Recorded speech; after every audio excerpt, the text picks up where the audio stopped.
Welcome back to Bigg Boss season 8 promo 2 release ஆகிருக்குங்க. அதில் பார்த்தீங்கன்னா சௌந்தர்யாவை வந்து முத்து வந்து மார்க்கிங் பண்ணுறாங்க. ஏதோ ஒரு பஞ்சாயத்து போது அதை பேசும்போது சௌந்தர்யா வந்து அவங்களுடைய ஆட்டிடியூடில் பேசுகிறாங்க. அவங்களுடைய விஷயங்கள் எப்படி, ஏன்னா அவங்களுடைய மேனரிசம் அதான் தலையாற்றி பேசுகிறது. ஏன்னா வாய்ஸ் வந்து ஒரு மாதிரி 2-3 குரலில் வருதுன்றதுனால அவங்க ஆக்டிங் தான். இது விஜய் சேதுபதி சாரே வந்து அட்ரஸ் பண்ணியிருப்பார். ஆனால் முத்து வந்து அதை மார்க்கிங் பண்ணுறான். அதை அவங்கள வந்து ட்ரிகர் பண்ணிவிட்டு நீ இப்படி பண்ணுற, இல்லை நான் என்ன ஆட்டிடியூட் பண்ணேன்னு அந்த மாதிரி கேட்குது. இல்லை நீ இப்படி பண்ணுறேன்ட்டு அதே மாதிரி அவங்கள மாதிரி ஆக்ட் பண்ணி காமிக்கிறான். முத்துவுடைய பிஹேவியர் நாளுக்கு நாள் கம்மியாகிட்டு தாங்க போதே. இதை நீங்கள் நம்புறீங்களா நம்மளே தான் உண்மை.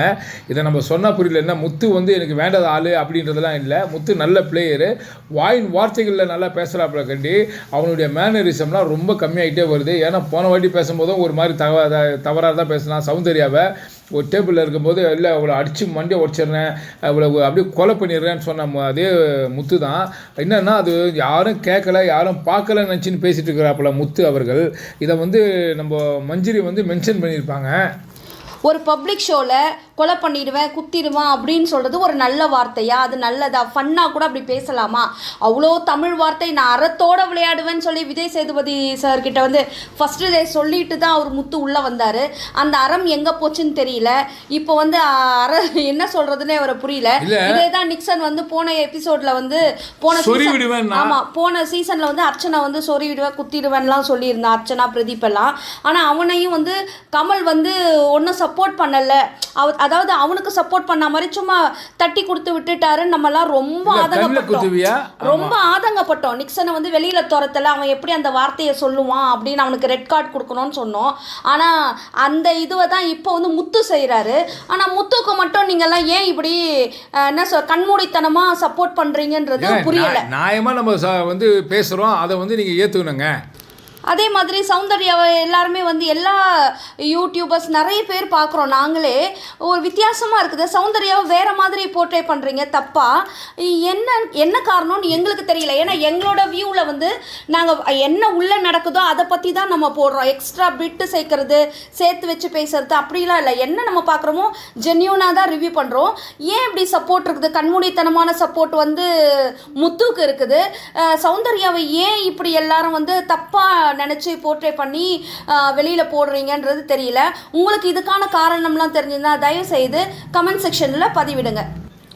அருண் வந்து மார்க்கிங் பண்ணுறான்றதை மட்டும் பெருசாக முத்துவும் மஞ்சரியும் அப்படி பேசினாங்க. மஞ்சரிக்காக முத்து அவ்வளோ சப்பக்கட்டெல்லாம் கட்டினாரு விஜய் சேதுபதி கிட்ட. சார் இதை பற்றி பேசினாங்க. விஜய் சேதுபதி சார் வந்து அருணை திட்டுனாங்க.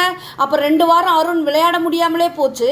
இப்போ முத்து மட்டும் சௌந்தர்யாவை வந்து மார்க் பண்ணுறான் இல்லையா? கையை கட்டிக்கிட்டு ஒரு மாதிரி ஆட்டி அது மாதிரிலாம். அது மார்க்கிங் ஆகாதா? அது ஜாலியாக பண்ணுறாரு அவர். இதையும் நீங்கள் வந்து கமெண்ட்டில் போடுங்க.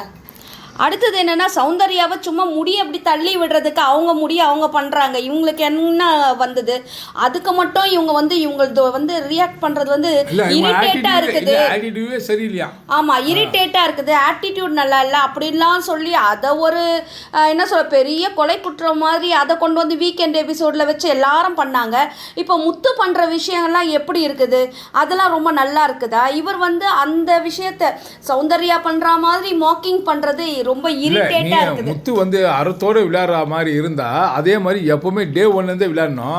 அவர் ஆளுக்கு ஏற்ற மாதிரி வேஷம் கட்டி வேலை மாத்து வேற மாதிரி போயிட்டு இருக்காரு. ஆமா, திருடன் முத்து வேணா அவருக்கு நல்ல பேர் வச்சுக்கலாம். ஏன்னா வந்து அவர் பின்னாடி தான் எல்லா வேலையும் பண்ணிட்டு இருக்கிறாரு, முன்னாடி காட்டல.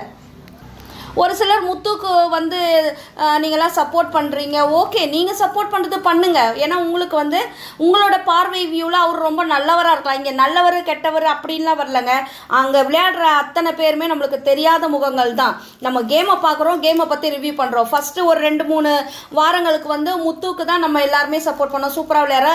ஏன்னா அந்த அறத்தோடு விளையாடினார் சொன்னோம். அதுக்கடுத்தது அறம் வந்து காணாமல் போயிடுச்சு. அதனால தான் முத்துவை வந்து நாங்கள் இந்த பார்வையில் பார்க்குறோம். அதே மாதிரி தான் சௌந்தர்யா போன 3 வாரமா திட்டிட்டு இருந்தோம். அவன் நல்லா விளையாடல, அவ கேம் எங்க போச்சு, ஜாக்லினுக்கு சொம்பு தூக்கியா இருக்கிறான்றதெல்லாம் நாங்க தான் சொன்னோம். இப்போ வந்து அவங்க நல்லா விளையாடுறாங்க. ஸோ அப்போ வந்து விஜய் சொல்றதை வச்சுக்கிட்டு அவங்க எல்லாருமே அந்த டிப்ஸை ஃபாலோ பண்ணி கரெக்டா பண்றாங்க. ஆனா முத்துக்கு வந்து இப்போ ரொம்ப தலைகணம் ஆயிடுச்சு. ஒரு ஓவர் கிளாப்ஸ். அதுதான் வந்து மஞ்சரி ஏற்கனவே ஒரு வாட்டி சொல்லிட்டாங்க. ஆனா இருந்தாலும் அது முத்து வந்து நடந்துக்கிற விதம்லாம் சரியில்லைங்க. ஆமாம், இதனால தான் வந்து நாங்கள் முத்து வந்து அவனோட விளையாட்டு எங்களுக்கு பிடிக்கல, அதனால நாங்கள் அவரை பற்றி விமர்சிக்கிறோம். விளையாட்டு பிடிக்கலன்றதை விட அவங்க விளையாடல ஒழுங்கு, அவ்வளோதான், அதான் விஷயம். ஆமாம், விளையாடவே இல்லை. இவ்வளோ நாள் வாய் சவடாலில் வாய் ஜாலத்தில் வச்சு பொழைச்சிக்கிட்டு அப்படியே முன்னாடி தள்ளின்னு வந்துட்டார். இனிமேல் அது வேலை ஆகாது. இனிமேல் இது மாதிரி டாஸ்கில் அவருடைய அறம் காணாமல் போயிட்டு அவருடைய என்ன சொல்கிறது ஒரு அரகண்டான ஒரு உண்மையான முகத்தை வந்து நம்ம வெளியில் பார்க்க முடியுது. அவ்வளோ ஒரு ஃபோர்ஸபிளாக அவர் வந்து அருணை தள்ளி விடுறாரு. ஆனால் அருண் பாருங்க, அவ்வளோ வேகமாக வந்தால் கூட அந்த இடத்துல ஒரு என்ன சொல்ல ஸ்பீட் பிரேக் போட்டுட்டு அந்த கல் எடுக்க போகிறதுக்கு கூட அருண் வந்து சூப்பராக பண்ணுறாரு. ஆனால் இவர் வந்து என்ன பண்ணுறாரு, அவ்வளோ அரகன்சி, அப்படியே நிக்சனை பார்த்தா மாதிரி இருந்தது கொஞ்ச நேரத்தில். அப்போ நீங்களே நியாயமாக பேசுங்க, எதுவாக இருந்தாலும் நியாயமாக பேசுங்க.